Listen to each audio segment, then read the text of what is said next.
మీనరాశి మీనరాశి వారికి ఈ 12 అక్టోబర్ నుంచి 18 అక్టోబర్ వరకు గల కాలానికి రాశి ఫలితాలు ఎలా ఉన్నాయి అంటే ఇక్కడ ఒక్క విషయాన్ని తెలియజేయాలి.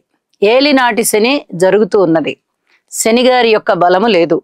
అర్ధాష్టమంలో గురువుగారు ఉన్నారు. గురువు గారి యొక్క బలము లేదు. అలాగే వ్యయస్థానంలో రాహు గారు ఉన్నారు. రాహు గారి యొక్క బలము లేదు. ఎటొచ్చి ఉన్న బలం అల్లా ఒక్క కేతువు గారి బలం మాత్రమే ఉన్నది. ఇక ఇతరత్ర ఎవరి బలాలు కూడా మీనరాశికి లబ్ధి కలిగేటటువంటి ఫలితాలు కలగబోవడం లేదు.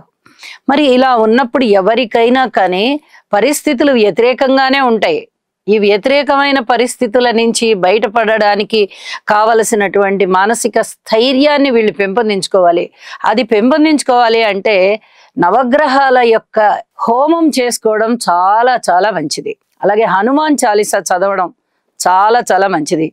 కుటుంబ జీవితంలో ఇబ్బంది కనిపిస్తోంది. బంధువర్గ రీత్యా సహాయ సహకారాలు ఏమీ కనబడడం లేదు సరిగదా.